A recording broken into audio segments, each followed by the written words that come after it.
చింటూని కలవడానికి వెళ్ళి ప్రభావతికి అడ్డంగా దొరికిపోయిన రోహిణి చెంప పగలగొట్టిన ప్రభావతి. అసలు ఇదంతా ఎలా జరగబోతుందో తెలుసుకోవాలనుకుంటే ఇప్పుడే మా ఛానల్ తప్పకుండా సబ్స్క్రైబ్ చేసుకుని మా వీడియోని ఒక షేర్ చేయండి. పక్కనే ఉన్న గంట సింబల్ మీద క్లిక్ చేయండి. నోటిఫికేషన్స్ ఆల్లో పెట్టుకుని మా వీడియోని పూర్తి వరకు చూడండి. సత్యం వాళ్ళని స్కూల్లో చూసిన రోహిణి అయితే ఇక షాక్ అయిపోయి ఇంటికైతే వెళ్ళిపోతుంది. అసలు మావయ్య ఆ స్కూల్లో జాయిన్ అవ్వడం ఏంటి, చింటూని కూడా నేను తీసుకువెళ్ళి ఆ స్కూల్లో జాయిన్ చేయడం ఏంటి, ఇదంతా పెద్ద తలనొప్పిగా ఉంది నాకు. దేవుడా, ఏంటి నాకు ఈ పరీక్ష అని చెప్పేసి ఇక రోహిణి అయితే బాధపడుతూ ఉంటుంది. ఏంటమ్మా రోహిణి, ఎందుకు బాధపడుతున్నావని సుగుణం అడుగుతుంటే, చెప్పాను కదమ్మా, నా బాధలు నాకు ఉంటాయిలే, నీకు ఆల్రెడీ తెలిసినవే కదా, మా వాళ్ళు చింటుగాడు అందరూ కలిసిపోయారు. నేను చింటుగాడిని దగ్గరికి తీసుకుని మామూలుగా అమ్మ కింద చూసుకుందామంటే ఎక్కడ కుదరడం లేదు నాకు. ఎవరన్నా చూస్తారు అని సగం భయం దానికి అయిపోతుంది నా టైం అంతా అని ఇక రోహిణి అంటుంటే, అన్ని రోజులు ఒకేలా ఉండవు రోహిణి, మారుతాయి. అందుకే చెప్పాను, ఒకసారి మనోజ్కి నిజం చెప్పి చూడొచ్చు కదా. ఏంటి, మనోజ్కి నిజం చెప్తే వెళ్ళి వాళ్ళ అమ్మకి చెప్తాడు, అప్పుడు వాళ్ళ అమ్మ నన్ను బయటికి గెంటేస్తుంది, అదే కదా నువ్వు కోరుకుంటున్నావు అని ఇక రోహిణి అడిగేసరికి, నేనెందుకమ్మా, ఎప్పుడు నా కూతురు సుఖమే కోరుకుంటాను కానీ ఇంట్లోంచి బయటికి గెంటేయాలని ఎప్పుడు కోరుకోలేదమ్మా నేను అని ఇక సుగుణం అంటుంటే, సరే అమ్మా, ఏమో నేను ఆయనకి చెప్పలేను, నేను మనోజ్కి చెప్పానంటే ఖచ్చితంగా వెళ్ళి వాళ్ళ అమ్మకి చెప్తాడు, వాళ్ళ అమ్మ అసలు ఊరుకోదు, అసలుకే డబ్బులు లేవంటేనే మీనాన్ని చాలా హీనంగా చూస్తుంది ఆవిడ. ఇంకా నాకు పెళ్ళైపోయి ఒక బాబు ఉన్నాడని తెలిస్తే ఇంకా నన్ను ఎంత హీనంగా చూస్తుందో నేను మాత్రం ఊహించగలనమ్మా. నాకేం వద్దు, ఆవిడ సానుభూతి వద్దు, నీ సానుభూతి వద్దు, నేను ఆవిడతో మాటలు పడలేను, ఇలాగే కొంచెం ప్రశాంతంగా ఉంది నా లైఫ్. కాకపోతే ఎప్పుడు బయటపడుతుందా అని బాధపడాల్సి వస్తుంది, అంతకు మించి ఇంకే బాధ లేదు నాకు అని రోహిణి అంటుంటే, నువ్వు బాధపడేదే కాక చింటూని కూడా బాధపడుతున్నావు కదే, నేనేం చింటూని బాధ పెట్టాను? అవును మరి, హ్యాపీగా ఊర్లో అందరితో ఆడుకుని రోడ్డు మీద పరిగెత్తుకుంటూ ఆడుకునే వాడిని తీసుకొచ్చి ఇక్కడ పాడేసి ఎవరితోనూ ఆడుకోకు, ఎక్కడికి వెళ్ళకు అంటే ఎలా కుదురుతుంది? ఏదో వాడి జీవితం వాడు బతుకుతున్నాడు, కనీసం వాడిని హ్యాపీగా ఆడుకునేవా? తల్లని నువ్వు చెప్పనివ్వవు, కనీసం వాడిని గేమ్స్ అన్నా ఆడుకోనివ్వు. వాడు ఏం తప్పు చేశాడని నీ కడుపులో పుట్టడమే వాడు చేసిన తప్ప అనేక సుగుణం అడుగుతుంటే, అమ్మ నేను అలా అనలేదు, నా కడుపులో పుట్టినందుకు పాపం నిజంగానే వాడిదే బాధ అంతా, వాడిదే శిక్ష అంతా, వాడే నా వల్లే పాపం ఇలా అయిపోయాడు. వాడు వేరే వేళ కడుపులో పుట్టున్నా సరే హ్యాపీగా ఉండదేమో, ఎందుకు తల్లిగా నేనున్నా వాడికి ఏ ఉపయోగం లేకుండా పోయింది. అప్పుడప్పుడు చుట్టం చుప్పుగా వచ్చి వెళ్తున్నానే కానీ వాడికి ఇంకా నేను తల్లినంటే ఎవరు నమ్మను కూడా నమ్మరు, వాడు కూడా నన్ను తల్లిగా తీసుకోడు అని చెప్పేసి ఇక రోహిణి అంటుంటే, తప్పమ్మ రోహిణి, అలా అనకూడదు, వాడు ఎప్పుడూ అలా అనలేదు అని సుగుణం అంటుంది. సరేనమ్మా, వాడికి నేనంటే ఇష్టం కాబట్టి ఇప్పుడు ప్రస్తుతానికి ఏమనట్లేదు, కొంచెం పెద్దయ్యాక అందరు మమ్మీలు అలా చేస్తున్నారు ఇలా చేస్తున్నారు, నువ్వేమి చేయవా, నువ్వు నా మమ్మీవే కాదు అని ఈజీగా అనేస్తారు. చూద్దాం ఏమవుతుందో ఫ్యూచర్లో.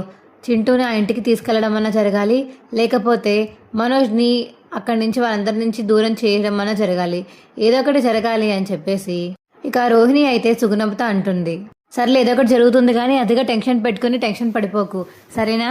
మీ మావయ్య వారానికి ఒక్కరోజే వెళ్తారు కాబట్టి స్కూల్కి, ఆ రోజు వీడిని స్కూల్కి పంపకుండా ఆపేద్దాం, ఎన్ని రోజులు వెళ్తారు అన్ని రోజులు, లేకపోతే అంతకీ ఇంకా ఆయన మారకపోతే అప్పుడు తీసుకువెళ్ళి వేరే స్కూల్లో జాయిన్ చేద్దాము. ఆప్షన్స్ ఉన్నాయి కదా రోహిణి మనకు, ఎందుకనంటే టెన్షన్ పడతావు? ఏం టెన్షన్ పడాల్సిన అవసరం లేదు, వెళ్ళి రెస్ట్ తీసుకో అని చెప్పేసి ఇక సుగుణమ్మ చెప్పేసరికి, సరేనమ్మ ఇంటికి వెళ్తాను అని ఇక రోహిణి అయితే ఇంటికి వచ్చేస్తుంది. రోహిణి డల్గా వచ్చి అలా సోఫాలో కూర్చోవడం చూసిన మీనా అయితే వచ్చి, ఏ రోహిణి ఏమైంది, ఏమైనా హెల్త్ బాగాలేదా అని మీనా అడుగుతుంటే, అదేం లేదులే మీనా, క్లయింట్స్కి ఎక్కువ సేవలు చేసి చేసి నీరసం వచ్చింది, ఎక్కువసేపు నుంచి అలా చేయాలి కదా, అందుకని నీరసం వచ్చి కాళ్ళ నొప్పి వచ్చి కూర్చున్నాను మీనా అని రోహిణి అంటుంటే, ఉంటైతే కాఫీ తీసుకో అని ఇక మీనా అయితే కాఫీ తీసుకుని వచ్చి రోహిణికి ఇస్తుంది. ఇక కాఫీ తాగుతూ ఉంటుంది రోహిణి. అప్పుడే ప్రభావతిక ఇంటికి వస్తుంది. ఏమ్మా రోహిణి, ఎక్కడికి వెళ్ళావు అని ఇక ప్రభావతి అడిగేసరికి, అది అత్తయ్య క్లయింట్ దగ్గరికి వెళ్ళిన అత్తయ్య అని కంగారుగా చెప్తుంది రోహిణి. అయితే ఇదేంటి ఇంత కంగారుగా చెప్తుంది, ఏమైంది తినకి అని ఇక ప్రభావతి అయితే మనసులో అనుకుని ఇక మీనాని కాఫీ అడగడంతో మీనా కూడా ఇక కాఫీ తీసుకొచ్చి అయితే ప్రభావతికి ఇస్తుంది. ఇదిగోంది అత్తయ్య అని చెప్పేసి ఇక మీనా కాఫీ ఇవ్వడంతో ప్రభావతి ఆ కాఫీ తాగుతూ ఉంటుంది. సరే అత్తయ్య, నేను పైకి వెళ్తాను అని చెప్పేసి ఇక కాఫీ తాగేసి పైకి అయితే వెళ్ళిపోతుంది రోహిణి. ఇదేంటి రోహిణి ఏదో కంగారుగా ఉంది వాళ్ళ, ఏమైంది తనకి అని ప్రభావతి అయితే మనసులో అనుకుని ఇక కాఫీ తాగేసి పైకైతే తన రూమ్లోకి వెళ్ళబోతుంటే అప్పుడే ఇక రోహిణి అయితే సుగుణమ్మతో ఫోన్లో మాట్లాడుతూ ఉంటుంది. అమ్మ రోహిణి, నువ్వేం కంగారు పడకు అని ఇక ఫోన్ చేసి సుగుణమ్మ అయితే సర్ది చెప్తూ ఉంటుంది రోహిణికి. సరేనమ్మా, నేనేమీ ఇప్పుడు కంగారు పడడం లేదులే, నేను బాగానే ఉన్నాను అని ఇంకా రోహిణి మాట్లాడిన మాటలైతే ప్రభావతి వినేస్తుంది. అమ్మ అంటుందేంటి, ఎవరితో మాట్లాడుతుంది, అసలు ఎందుకు కంగారుగా ఉంది అనుకున్నాను నేను. రోహిణి అసలు మలేషియా నుంచి వచ్చిందా లేదా అని డౌట్ వచ్చింది. కానీ మధ్యలో ఇలాగా మనోజ్ గాడికి డబ్బులు ఇవ్వడం వల్ల తను మలేషియా నుంచి వచ్చింది, తను డబ్బున్న అమ్మాయి అని ఫిక్స్ అయ్యాను. కానీ ఇప్పుడు మళ్ళీ ఎవరితోనో ఫోన్లో మాట్లాడుతుందంటే నాకేదో తేడా కొడుతుంది. తిను ఖచ్చితంగా మలేషియా నుంచి వచ్చిన అమ్మాయేనా? చూడాలి అసలు ఎక్కడికి వెళ్తుంది, ఏం చేస్తుంది. క్లయింట్ అంటుంది. ఇంత మార్నింగ్ ఏ క్లయింట్ అయినా ఎందుకు మేకప్ వేయించుకుంటారు, పెళ్ళిళ్ళ సీజన్ కూడా కాదు, ఊరికి వెళ్తుంది. చూద్దాం ఇవాళ అసలు తనని ఫాలో అయ్యి ఎక్కడికి వెళ్ళిందో ఏం చేసిందో తెలుసుకోవాలి అని ప్రభావతి అయితే ఇక మనసులో అనుకుని తన రూమ్లోకి అయితే వెళ్ళిపోతుంది. మీనా అయితే ఇక పూల డెకరేషన్ ఆర్డర్ రావడంతో ఆ పూలన్నీ ఇక ఎక్కడ కొనాలి ఏం కొనాలి అని కొంచెం హడావిడిగా ఉంటుంది మీనా. అది గమనించిన ప్రభావతి అయితే ఇదొకర్తి అస్తమాను పూలు అది ఇది అంటూ పూలతో చంపేస్తుంది ఇల్లంతా, పూల వాసన పడలేకపోతున్నాను అని ప్రభావతి అయితే మనసులో అనుకుంది. కిందకి వచ్చి ఏంటే ఇది, నువ్వు ఎక్కడో నీకు ఫంక్షన్ ఒప్పుకున్నావు, ఈ ఇంట్లో పెడతావేంటి పెంట, అలా కాదత్తయ్య జస్ట్ రాసుకుంటున్నాను, ఏ రకం తేవాలో ఏ బాగున్నాయి చూసుకుని దాన్ని బట్టి ఎక్కువ బల్క్లో తెచ్చుకుని ఒరిజినల్ పువ్వులతో డెకరేషన్ చేయించాలి కదా, మనుషుల్ని పెట్టించాలి కదా అత్తయ్య, అందుకని ఇవన్నీ రాసుకుంటున్నాను అని మీనా అంటుంటే రాసుకున్నావులే కానీ వెళ్ళు బయటికి వెళ్ళి అసలు ఇక్కడ చిరాగ్గా ఉంది అని చెప్పేసి ప్రభావతి అంటుంటే అప్పుడే బాలు వస్తాడు. ఏంటి మా ఆవిడనేది అంటున్నావేంటి, ఏ వ్యాపారం చేసుకుంటుంది, నీకేంటి నొప్పి, బోల్ డబ్బులు సంపాదిస్తుంది, ఇప్పుడు అందరితోనే మా ఆవిడ కూడా వ్యాపారం సంపాదిస్తుంది అని బాలు అంటుంటే వెళ్ళరా వెళ్ళు, అది మనోజ్ గాడిలా ఉండాలి, మనోజ్ గాడికి 10 లక్షలు వచ్చి చూసావా, అది బిజినెస్ మ్యాన్ చేసే పనులు, బిజినెస్ వ్యాపారం అంటే, ఇదేంటి జస్ట్ ఆఫ్టర్ ఆల్ ఇది అని చెప్పేసి ఇక ప్రభావతి అంటుంటే అన్ని వ్యాపారాలు ఒకేలా ఉండవు, కొన్ని వ్యాపారాల్లో తక్కువ వస్తాయి, కొన్ని వ్యాపారాల్లో ఎక్కువ వస్తాయి. మనోజ్ గారు షోరూమ్ పెట్టి ఎన్ని నెలలు అయింది, ఎన్ని నెలల నుంచి వాడు ₹1 కూడా సంపాదించలేదు, ఇప్పుడు సంపాదించాడు.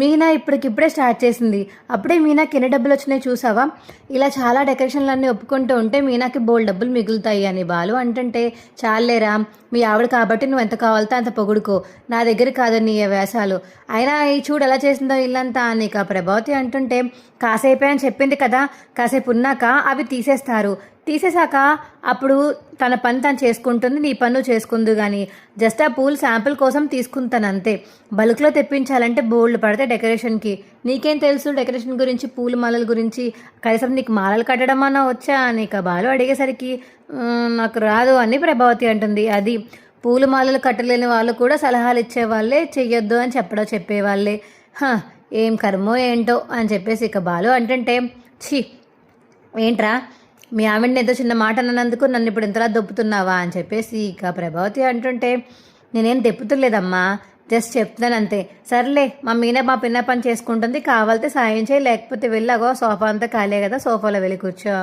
అని బాలు చెప్పడంతో అక్కడే వెళ్ళి కూర్చుంటాను, మీకు సాయం చేయాల్సిన గది నాకేం పట్టలేదు అని ప్రభావతి అయితే వెళ్ళిక సోఫాలో అయితే చైర్లో కూర్చుని ఉంటుంది. ఏమన్నా అని సెట్ అయిపోయినాయా, వాళ్ళని వచ్చి తీసుకెళ్ళిపోమందావా, పూలు ఆర్డర్ పెట్టేస్తావా, అవునండి ఆర్డర్ పెడతాను, నేను కాల్ చేసి చెప్తాను వాళ్ళకి, నాకు ఇది 3 రకాలు బాగున్నాయి, ఈ 3 రకాలతో మంచిగా డెకరేషన్ చేయిద్దాము అని ఇక మీనా బాలు మాట్లాడుకుంటూ ఉంటారు. అప్పుడే ఇక మీనా పురమాయించిన మనుషులు అయితే వచ్చి ఇక పువ్వులు తీసుకువెళ్ళిపోయి డెకరేషన్ ఎలా చేయాలో మీనా చెప్పడంతో ఆ డెకరేషన్ అంతా ఇక మనుషులు అయితే చేస్తూ ఉంటారు. ఇక ఫంక్షన్ అయిపోయిన తర్వాత ఇక మీనానైతే పిలిపించి ఆ క్లయింట్ అయితే వచ్చి అమ్మ మీనా చాలా చాలా అద్భుతంగా చేశావు, నీవి అసలు నీ డెకరేషన్ చూసి మా వాళ్ళు ఇంకా ఎవరు చేశారు చాలా బాగా చేశారు, చాలా పర్ఫెక్ట్గా వచ్చాయి, కలర్స్ కానీ కాంబినేషన్ కానీ చాలా బాగా సూట్ అయ్యాయి అని చెప్పేసి చాలామంది పొగిడారమ్మా నిన్ను, ఈసారి నుంచి నీకు ఇంకా ఆర్డర్స్ వస్తూనే ఉంటాయి, ఇదిగో నీకు మిగిలి ఇవ్వాల్సిన డబ్బులు ప్లస్ నేను బోనస్గా కస్టమర్ నాకు ఇచ్చిన డబ్బులు నీకు ఇస్తున్నాను తీసుకో అని ఎక్స్ట్రా డబ్బులు అయితే 5,000 ఇస్తాడు. ఇక ఆ క్లయింట్ అయితే సార్ మీలాంటి వాళ్ళు ఉంటే మాలాంటి వాళ్ళు చాలా బాగుపడతారండి, చాలా చాలా థ్యాంక్స్ అండి అని చెప్పేసి ఇక మీనా చెప్తుంటే లేదమ్మా నీ పనితీరును చూపించుకున్నావు, నీ పని ఎంత బాగుంటుందో, ఎంత చేస్తే ఎంత బాగా వస్తుందో అవుట్పుట్ ఇస్తావో, నీ అవుట్పుట్ వల్లే వాళ్ళు డబ్బులు ఇచ్చారు, నీ పనితీరు అందులోనే కనిపిస్తుంది, ఇంకా నీకు అడ్వాన్స్ ఇవ్వక, ఈ ఎక్స్ట్రా డబ్బులు ఇవ్వకుండా ఎందుకమ్మా చెప్పు? నువ్వు చాలా బాగా చేశావు. నెక్స్ట్ ఇంకా నీకే వస్తాయి సార్ నుంచి అని ఇక ఆ క్లయింట్ మీనాకి చెప్పడంతో thank you so much sir అని ఇంటికైతే వెళ్ళిపోతుంది మీనా. ప్రభావతి ఏమో అలా డల్గా కూర్చుని రోహిణి ఏదో చేస్తుంది, బయటికి వెళ్తే ఎలాగని తన వెనకాతలే వెళ్ళాలి అని ఇక ప్రభావతి అయితే మనసులో అనుకుంటూ ఉంటుంది. అప్పుడే ఇక రోహిణి అయితే కిందకు వచ్చి, అత్తయ్య నేను పార్లర్కి వెళ్తున్నాను, క్లయింట్ ఇంటికి రమ్మన్నారు, అటు సైడ్ నుంచి అలా వెళ్తాను అనిక రోహిణి అంటుంటే, ఎటు వెళ్తున్నావమ్మా, ఏ ఏరియాకి వెళ్తున్నావు అనిక కావాలని ప్రభావతి అడిగేసరికి, ఏంటత్తయ్య ఎప్పుడు లేనిది వాళ్ళ డీటెయిల్స్ అడుగుతున్నారు? ఏం లేదు రోహిణి, నాకు కూడా నా ఫ్రెండ్ అడిగింది, నువ్వు ఏ ఏరియా సైడ్ వెళ్తున్నావో తెలిస్తే ఆ ఏరియా సైడ్ నేను పంపుతాను అనిక రోహిణికి చెప్తుంది ప్రభావతి. ఇదేంటిది వింతగా ఉంది, సర్లే ముందు ఆవిడ అడ్రస్ కనుక్కొని దాన్ని బట్టి చెప్దాం అని మనసులో అనుకుని, మీ ఫ్రెండ్ అడ్రస్ చెప్పండి అత్తయ్య, ఒకవేళ నేను ఫస్ట్ ఆ సైడ్ వెళ్తే ఆ సైడ్ తనకి చేసేసి అటు నుంచి అటు వేరే వాళ్ళ దగ్గరికి వెళ్తాను అని ఇక రోహిణి చెప్పడంతో ఒక అడ్రస్ అయితే చెప్తుంది ప్రభావతి. అబ్బో, నేను వెళ్ళే అడ్రస్కి చాలా తేడా ఉంది కదా అత్తయ్య, ఇవాళ అవ్వదేమో అత్తయ్య, నేను అటు సైడ్ వెళ్ళడం లేదు, నేను ఇటు సైడ్ వెళ్తున్నాను అని ఇంక అడ్రస్ చెప్తుంది రోహిణి అయితే. సరే ఆ టైప్ వెళ్ళట్టే కదా, ఇటే వెళ్తున్నావు కదా, సరే అని ఇక ప్రభావతి అనేయడంతో అక్కడి నుంచి అయితే ఇక రోహిణి వెళ్ళిపోతుంది. రోహిణి వెనకాతల ఇక ప్రభావతి లేచి, నేను కూడా బయటికి వెళ్ళొస్తాను అని ఇక ప్రభావతి లేచి బయటికి అయితే వెళ్ళిపోతుంది. ఇక రోహిణి అయితే ఆటో తీసుకుని చింటూ దగ్గరికి వెళ్దామని బయలుదేరుతుంటే అది చూసిన ప్రభావతి కూడా ఆటో తీసుకుని ఇక రోహిణినే ఫాలో అయ్యి వెనకాతలే వెళ్తుంది. అసలు ఎక్కడికి వెళ్తుంది, ఏం చేస్తుంది, ఎవరికి మేకప్ వేస్తుంది, అసలు మేకప్ వేస్తుందా లేకపోతే ఎవరితో అన్నా ఫోన్ మాట్లాడుతుందా, అసలు ఏం అర్థం కావట్లేదు ఇది ఏం చేస్తుందో. ఇవాళ ఫాలో అయ్యి ఎక్కడికి వెళ్తుందో తెలుసుకుంటే కానీ నాకు మనశ్శాంతి లేదు అని ఇక ప్రభావతి అయితే మనసులో చాలా ఆలోచనలతో ఉంటుంది. అప్పుడే ఇక బాలు అయితే ఇంటికి వస్తాడు. ఏంటి మీనా స్వీట్స్ బాక్స్ పట్టుకొచ్చావు, ఏమైంది? ఏం లేదండి, నేను చేసిన పూల డెకరేషన్ ఆయనకు చాలా బాగా నచ్చింది, నా అవుట్పుట్ నచ్చి నెక్స్ట్ డెకరేషన్ కూడా నాకే ఇస్తా అన్నారు, ఇదిగో మిగిలిన డబ్బులు ప్లస్ ఇంకా బాగా చేసినందుకు ఎక్స్ట్రా డబ్బులు కూడా ఇచ్చారండి 5,000 అని ఇక మీనా చెప్పేసరికి, అమ్మో మీనా నాకన్నా నువ్వే ఎక్కువ సంపాదించేలా ఉన్నావు, లక్షాధికారి అయిపోయేలా ఉన్నావు అని బాలు అనేసరికి, చూద్దామండి, ఫస్ట్ డెకరేషనే కదా, ఇంకా ఆర్డర్స్ వస్తూ ఉంటే అప్పుడు బోల్డ్ డబ్బులు వస్తాయి, మనం పైన హ్యాపీగా రూమ్ కట్టుకోవచ్చు అని మీనా అంటుంది. చాలే మీనా, నీ వల్లే ఇవాళ నేను ఇలా ఉన్నాను, మనం పైన రూమ్ కట్టుకుందాం అనుకుంటున్నాం కాబట్టి నువ్వు నేను కలిసి సంపాదిస్తే ఖచ్చితంగా రూమ్ అయిపోతుందని బాలు అంటుంటే, మీరు తక్కువ సంపాదిస్తున్నారు కదా, మీకన్నా నేను ఎక్కువ సంపాదిస్తున్నాను కాబట్టి రూమ్ త్వరగానే అయిపోతుందిలే అని ఇక మీనా అనేసరికి బాలుకైతే ఇక ఈగో హట్ అవుతుంది. నన్నే అంటుందా అంటే, నా శాలరీకి మించి తిని ఎక్కువ సంపాదిస్తుందా, అలా అందా అని ఇక మనసులో పెట్టేసుకుని ఇక డల్గా ఉంటాడు బాలు అయితే. ఇంకో పక్క రోహిణి అయితే ఇక సుగుణమ్మ వాళ్ళ ఇంటికి వెళ్ళి అక్కడ దిగుతుంది. దిగి ఇక లోపలికి వెళ్తుంది. ఇదేంటి ఈ అడ్రస్లో తిరిగింది, ఇక్కడ ఎవరు ఉంటున్నారు, ఏదో అడ్రస్కి వెళ్తారని చెప్పి ఈ అడ్రస్కి వచ్చిందేంటి, నాకు చెప్పిన అడ్రస్ ఇది కాదు కదా, సరే చూద్దాం అసలు ఆ ఇంట్లో ఎవరు ఉన్నారో ఏం చేస్తున్నారో మొత్తం తెలుసుకుందాము అని దగ్గరికి అయితే వెళ్తుంది ప్రభావతి. మమ్మీ అమ్మ నీకు పరిగెత్తుకుంటూ వస్తాడు చింటూ. రా నాన్న, స్కూల్ అయిపోయిందా, అంతా బాగానే ఉందా, చెప్పు అంత బాగానే ఉందా, నేను ఎలా జరిగింది స్కూల్, నీకు నేను ఎవరన్నా కనిపించారా నీకు అక్కడ నీక రోహిణి అయితే అన్నీ అడుగుతుంటే, లేదమ్మా స్కూల్ చాలా బాగుంది, నాకు బాగా అలవాటు అవుతుంది, నిజంగానే ఫ్రెండ్స్ కూడా అయ్యారు నాకు తెలుసా అమ్మా అని ఇక చింటూ అనేసరికి, అవునా పోన్లే, నీకు ఫ్రెండ్స్ వస్తే అదే మంచిది కదా, హ్యాపీగా వాళ్ళతో కూడా ఆడుకుంటూ ఉండొచ్చు నువ్వు, ఇంకేంటి చింటూ అని ఇక చింటూతో ప్రేమగా మాట్లాడి హక్ చేసుకుని మాట్లాడడం చూసిన ప్రభావతి అయితే, ఏంటిది అసలు ఎందుకు హక్ చేసుకుంటుంది, అమ్మ అని పిలుస్తున్నాడేంటి వాడు అనేక మిగతా అంతా గమనిస్తూ ఉంటుంది మనసులో అనుకుంటూ ప్రభావతి అయితే. ఇదేంటి వాడు అమ్మ అని పిలుస్తున్నాడు, ఏంటిది ఇలా చూస్తుంది, అసలు ఇక్కడికి ఎందుకు వచ్చింది, పార్లర్కి వెళ్తాను మేకప్ వేస్తాను అని ఇక్కడికి ఎందుకు వచ్చింది అనిక ప్రభావతి అయితే చూస్తూ ఉంటుంది రోహిణిని. ఒక్కసారి కల్లా చూసి షాక్ అయిపోతుంది.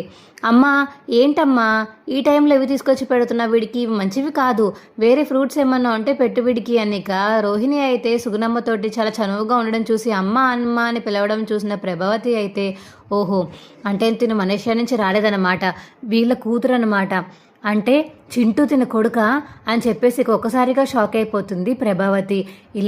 అసలు ఎలా చేయగలిగింది తిను, నా మనోజ్ని మోసం చేస్తుందా అని రగిలిపోయి ఇక తలుపు దగ్గరికి అయితే వెళ్ళి తలుపు గట్టిగా కొడుతుంది ప్రభావతి అయితే. అది చూసి, అమ్మో ఇదేంటి అత్తయ్య మీరొచ్చారేంటి అని ఇక రోహిణి అనేసరికి, లేదు ఇది నిజం కాదని చెప్పు రోహిణి, వాళ్ళని అమ్మ కాదని వీడిని కొడుకు కాదని నిజం చెప్పు రోహిణి, చెప్పు రోహిణి కాదని చెప్పు రోహిణి అనిక ప్రభావతి అంటుంటే, అత్తయ్య అది కదా అత్తయ్య, ఏదో కలిశాడని రోడ్డు మీద వచ్చాను అత్తయ్య అనిక రోహిణి అంటుంటే, నేనేం చూడలేదనుకుంటున్నావా రోహిణి, నువ్వు పార్లర్కి అని చెప్పి నువ్వు ఎక్కడికి వెళ్ళావో, ఎక్కడి నుంచి ఎక్కడికి వచ్చావో అన్నీ నేను గమనిస్తూనే ఉన్నాను, నేను చూస్తూనే ఉన్నాను అనిక ప్రభావతి అంటుంటే, అది అత్తయ్య ఇంకా కవర్ చేయడానికి ట్రై చేయకు రోహిణి, నేను దారంతా నేను చూస్తూనే వచ్చాను, నువ్వేం చేస్తున్నావో నువ్వు ఎలా వచ్చావో అన్నీ గమనించాను నేను. ఛే, నేను ఎంత నమ్మాను కదా రోహిణి, నిన్ను నమ్మినందుకు మంచి పనే చేసావే నువ్వు నాకు అని చెప్పేసి ఇక రోహిణి చెంప పగలగొడుతుంది ప్రభావతి అయితే.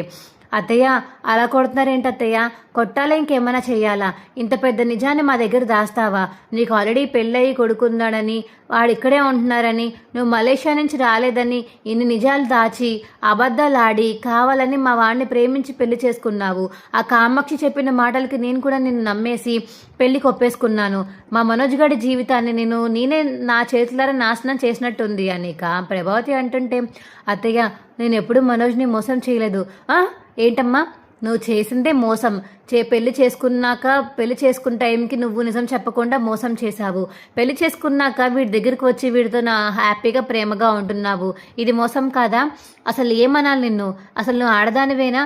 ఒక మగాడి జీవితాన్ని నాశనం చేయడానికి ఒక ఆడది చాలా అంటారు, నిన్ను చూస్తే అది నిజమేననిపిస్తుంది అనిపిస్తుంది నాకు. నీకన్నా మీనా 1000 రెట్లు మంచిది. తనకి దగ్గర డబ్బులు లేవని అది లేదని ఇది లేదని తను చాలా టార్చర్ పెట్టి చంపాను ఇప్పటిదాకా నేను. నువ్వు ఇలా చేసావని తెలిస్తే వాళ్ళు ఇప్పుడు నన్ను చీ అని ఉమ్మేస్తారు. నిన్నంతలా బాగా చూసుకున్నాను కదా రోహిణి, నాకు చాలా బుద్ధి చెప్పావులే అనేక ప్రభావతి అనేసరికి, అత్తయ్య నన్ను క్షమించండి అత్తయ్య అనేక కాళ్ళ మీద పడి క్షమాపణ అడుగుతుంది రోహిణి అయితే.